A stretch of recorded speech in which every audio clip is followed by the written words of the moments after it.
I knew it. She's evil, evil, evil. And she's been making his life H-E double hockey sticks.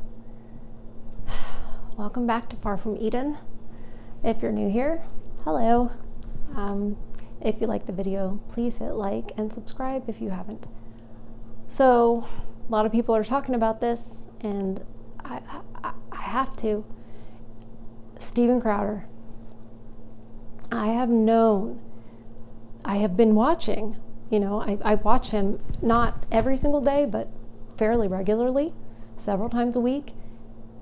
And I've obviously been following along with everything that happened when the Ring camera footage got released, and he's sort of painted as an abuser. And I'm like, I never thought it looked like that. I thought it looked like a frustrated, an argument between frustrated people and people when they're not at their best.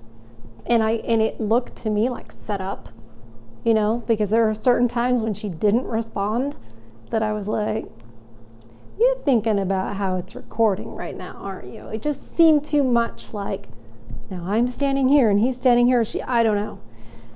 And I've been watching his show, and I've noticed like he's been getting sick a lot, having sort of like, colds, and he's been having a lot of problems in his neck. And in my head, I'm like, ooh, I think he's stressed out. I think there's a lot going on behind the scenes that he's not talking about. Because we all know it couldn't have just, after the Ring footage came out, they all just talked about it and made up. I mean, I knew there had to be giant fireworks going on behind the scenes. And it's one of those situations where you don't want to be right, but then you are. So obviously it all blew up today. And there's apparently this man named Jared who stopped working for Louder with Crowder in or Mug Club, whatever the company is called, in 2018, all the way back in 2018. Which personally, anything prior to 2020 feels like about a lifetime ago. But anyway, so he worked for Mug Club back then, for Louder with Crowder back then, and he's like throwing a fit about he's got all this dirt on Crowder, and Crowder's like inappropriate. He doesn't give any specifics, doesn't say exactly what he's talking about. He just makes these grandiose sort of accusations. He goes on and on about how he had to sign a non-disclosure agreement. First of all, it's not out of the norm to sign an NDA when you're going to work for a company like that. It's not like a personal thing. But he went on and on about having forced to sign this NDA and how it infringes on his constitutional right of freedom of speech. So he's appealing to authorities like the Constitution and, his freedom of speech. He's kind of trying to paint Crowder as like an abuser, and he's really trying to paint a picture. And it's like really obvious when you're like, we see how desperate you are to convince us that he's that way, but also I don't hear you saying much, most specific on the NDA. And I feel like if you're saying somebody is really bad and really evil and all this stuff, he's trying to lump him with, how those Hollywood people are, what they're into. I mean, that's the vibe I got from that. And I'm like, you're trying to make people jump to a conclusion that, I'm sorry, you might get there if you never watched Crowder or you only watched him a couple years or something. Like if you've been watching him over the years, it's just really difficult. It is. I'm just not going to believe you, Jared. I'm just not. And the thing that made me very mad, and it's personal for me, is when Jared is talking about, it's like knows God's on his side and it's going to reward his faithfulness. And I'm like to myself, it doesn't work that way. Okay, stop listening to Joel Osteen. If I'm just a good kid, then everything will go my way because that's how things go. That's not how things go, sir. good things happen to bad people, bad things happen to good people, all the time. So stop with and that's another authority he's appealing to. So not only he's appealing to the Constitution, he's appealing to God. I'm like, that's a telltale sign of a lie. So I did not really appreciate the Jared video, but I watched it because I started to watch Gerald because I wanted to watch Crowder today. Then I saw Gerald was doing a video and I was like, oh no, I hope everything's all right. Go to that. And I'm like, oh, he's reacting to something. Went back to Jared's video to see what the whole accusation was first, so I could then listen to Gerald. I'm telling you what, Gerald is like the most sincere. I just don't know. The man is just as good as gold. I mean, I'm a woman. Maybe I've totally like fallen for some, schmooze act he's got going on, but I just don't think the man could lie if he tried. I just don't think so. And when he talked about that he was friends with Stephen before and he'll be friends with Stephen after, if there is an after, I believe him. I do. I think he's a good friend who's being a brother to a man who's under attack. And is it any wonder that, lately a lot of the coverage that Crowder has been doing has been against, something that the elites really wouldn't want you to bring to light. And I'll just leave it at that. So, but you all know what it is. And so that's just... So come to find out, and Gerald had all the receipts. He had text messages. He had photographs. The thing you call, evidence. And these are all things that are publicly, available. And it was to show that Hillary, Stephen's ex-wife, her father is like the head of all this, is like gathering a group of people to, and he says all this in the text messages and stuff, to smear Stephen Crowder publicly. And the goal is to smear Crowder publicly, put enough pressure to destabilize, this is a word Hillary's father used, to destabilize his business.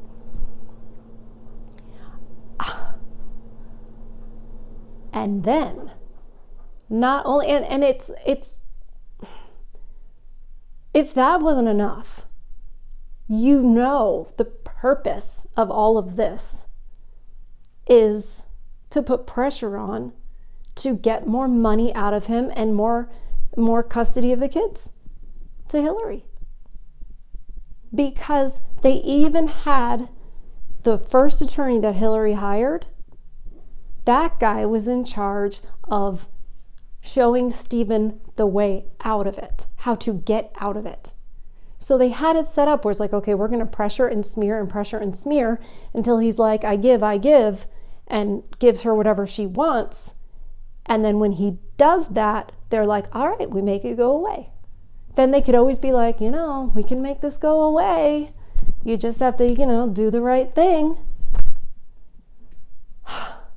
So, it's my understanding that Crowder's suing her for extortion. And I want to say, that's good. And I hope he wins. But isn't extortion a crime?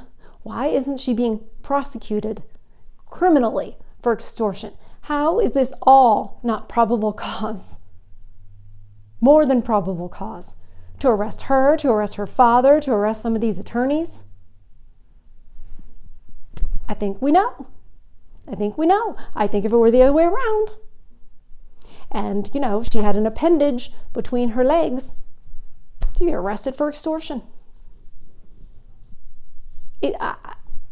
And get this, you guys. In case you're hearing of this story for the first time right now, it'd be hard to imagine, but get this. So not only that, okay, both of their divorce attorneys, Stephen Crowder and Hillary Crowder, both of their attorneys are paid for by the estate, like the family estate. Well, that's Stephen. He's the breadwinner. So he's the only one putting money into the estate. So he's effectively paying for her He's paying for these attorneys. I mean, not some of the ones that are doing some of the fringe stuff to do the PR, but like the divorce attorneys, like some of them, he's paying the attorneys that are attempting to, kind of screw him over. Because at the end of the day, they are the ones trying to get more. And get this, so whilst this is all going on, Stephen is paying Hillary $25,000 a month. A month. So, I could live on that in a year. So, I don't know, per month. And I don't know what the offers back and forth in court have been. However, where it was in negotiation, in mediation, Stephen had put forth an offer. I don't know if it was alimony, child support, whatever it was, cash and prizes, basically. He had put forward an offer of cash and prizes. And the attorneys said, this is a good offer. It's very good. Do you know, for a divorce attorney to be handling something and he's up against a rich guy and he can extend this longer and longer and keep getting paid more and more, for him to say, no, this is good. It had to be overwhelmingly generous to her for the attorneys to be like, you should take it. And guess what? She didn't, because she had a plan. I'm sure Daddy said, don't worry, sweetheart, I'll get you what you deserve. And that brings me to, how did we get here? Crowder was a virgin. Hillary was supposedly a virgin. Good Christian girl. So how could she have become such a nightmare? How is that possible? Well, there's a couple of possibilities. And I will say right now, I don't know. This is all hypothesis, opinion. None of this is meant to say anything derogatory about Hillary's character. I'm sure she's a lovely woman. Sorry, overwhelming feeling of nausea. So, one possibility is that maybe she wasn't such a good girl before she met Stephen. How can you really know? Now, that's my least likely opinion about it. Just because friends and family, you might get the idea I don't think she was always so good. Or you might see in pictures. Now, hopefully he didn't see that and then excuse it and say, oh, well, she just liked to dress a certain way. I don't know. But that's one way. But the more likely way, and I think the way Daddy is helping with all of this is evidence of this, is that she has one of these sort of enabling fathers. And what I mean by that is you get a dad who's like, you're my little princess. You deserve only the best. I will destroy any man who hurts you, etc., etc., etc. You are creating a nightmare if you do that. If she runs to you and, something's happened, and she tells you, it wasn't my fault, I didn't know, whatever, I didn't know, I was confused, I was scared, oh, Daddy to the rescue. Dads can be Captain Save-A-Hose too. And you don't want to do that, because you will and I think these men that do this, it's not because they're bad men. They love their child, and maybe they're divorced and they cherish the time they have with her. But if you make them think that they're the center of the universe, that they don't do anything wrong, and you save them from all the consequences of their actions, and you tell them they deserve this and that and the other, you're creating a Hillary. And it's possible, I can imagine a situation where they're young and in love, and she's a princess. She's like, oh, I have the man of my dreams. Now I'm going to have my wedding, and I'm the princess of my wedding. I'm going to have my honeymoon. now we're going to get a new house. I'm going to decorate it. I'm going to start little home businesses maybe. And now I'm going to bake. And, they go through that sort of, they get to play the princess and be the honeymoon.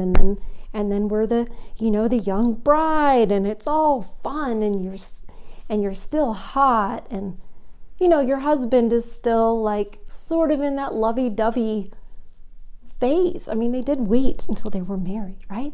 But things do calm down.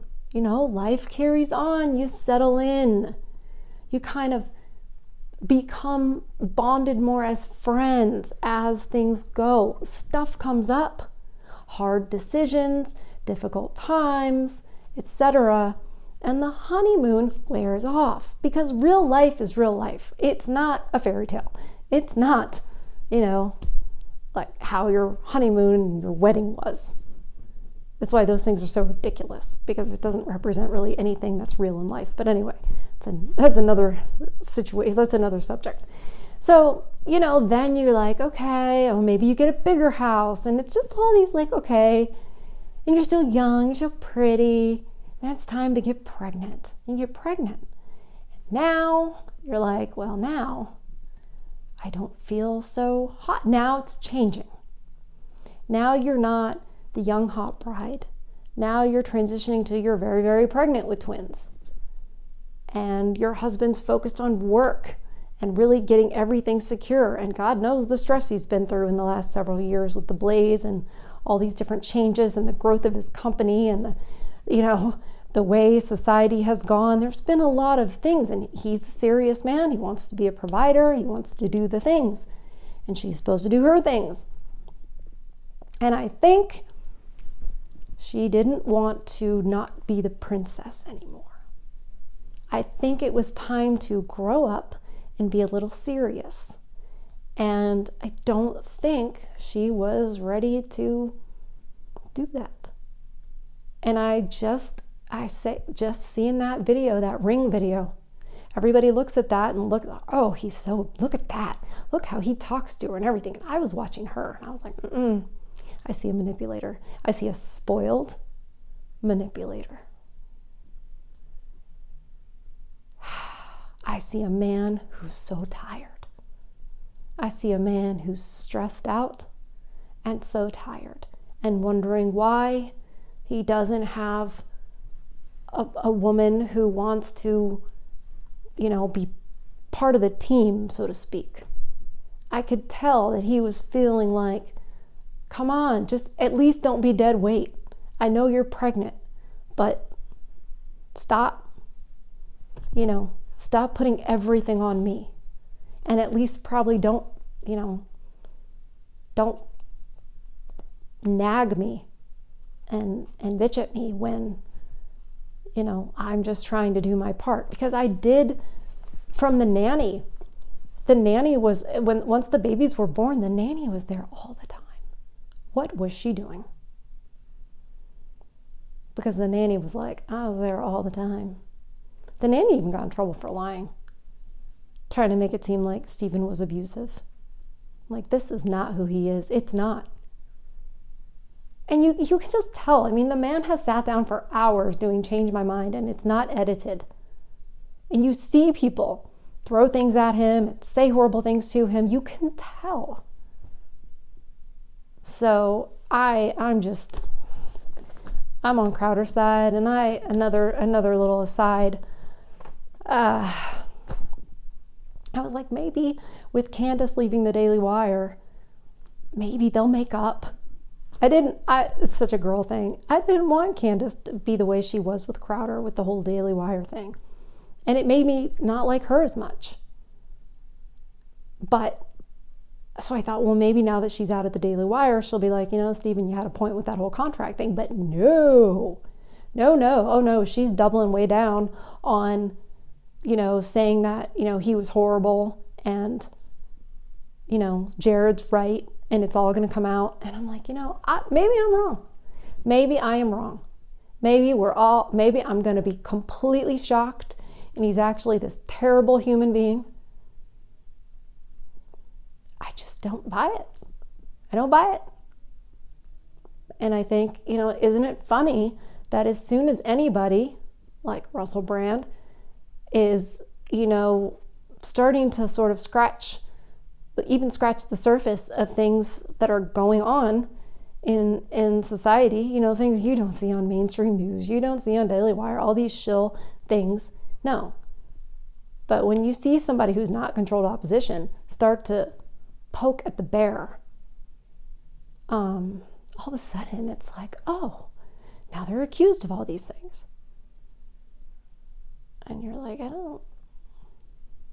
it's just a way to silence them. And I thought that when that Ring camera footage came out, and now this is going on, and I worry for Crowder. I've been worried about him. It made me feel better in Gerald's video when he was talking about that he was there for him, and he would stand up and fight for the company and the people that work there. I was like, I feel better. I don't even know Steven Crowder, but I feel better knowing that he has somebody like Gerald. So I know so many of you men out there do not. You don't have your friends. Like, where did your friends go? That you were like buddies with, like brothers with. Like, you guys are all just kind of, you've been separated. The only friends you guys have, it's almost like if you're married, it's almost like you have play dates that your wife allows, and you don't really get to talk, not freely, because when are you really like on your own and can talk like men need to talk? It would just be good if more of you had, brother-like friendships that would be easier to go through all of this. That's what I wish that you had. Well, I wish you didn't have to go through this. I wish women weren't all psycho. The other thing I was going to touch upon is, she was a good church girl. You got to be careful with the church girls. Not because they're necessarily worse. It's just that if you see one with short blue hair and like tattoos all over, you're like, warning, right? But if you see one in church dressed conservatively, smiling, no visible tattoos or anything, you're like, oh. But you don't know that for sure. It could be a wolf in sheep's clothing. And that's where you get into trouble. Even with thinking, well, she has such a great relationship with her father. Yes, but is it one where, she can do no wrong, there's no accountability, et cetera, et cetera? So those are things you have to be careful. Because it just doesn't matter. And even if you do end up, you marry a virgin, awesome. But guess what? We still live in this society. It's like when we have passport bros and they go over and they find a wonderful, just Filipino, just to be stereotypical, you can't bring them over here because they'll just get indoctrinated over here. The other women rope them in and tell them their husbands are using them and they should have this, that, and the other. And, you can't do it. So even if you marry a virgin, then, sorry, this is so black pill. I'm so sorry. But I just want to protect you. If you happen to find a virgin and you marry her, we still live in this world of feminism. They're still addicted to attention. They still want to be on social media. They're going to get likes. They're going to get, likes from strange men. They're going to get attention from men. And that becomes addictive. And she's going to have friends. Do you think all of her friends were also virgins? Probably not. How do you think it goes? Let's say I'm Hillary and I go to my friends and I talk about, okay, well, I just have a few more chores to do before I can, have brunch with you on Sunday. What do you mean you have chores to do before you can go? Well, I promised my husband that. That sounds abusive. I mean, it would take just a little thing like that. And she would be thinking, oh, this is what we do. But then the friends don't want to look bad. So the friends don't do that for their husbands. So that's just an example of the way it can go with the other women being like, you shouldn't have to, he's not the boss of you. And what about your life? And la la la la. Putting all that in her head. So even if you get like the perfect one, you got to be careful with the influences. So anyway, talking about how to hunt a unicorn is a different video that I'm working on, but this is a great example of where it really goes wrong and how it seems like impossible that he could have ever seen it coming. But I hope that henceforth, after this is over, maybe he'll be, maybe he'll be a comrade, to use the left's word. Maybe he'll be, one of the outspoken people about being careful about getting married. I don't know. It'll be interesting to see. But thanks for hanging out. Love you guys. And don't forget to like the video and subscribe to the channel.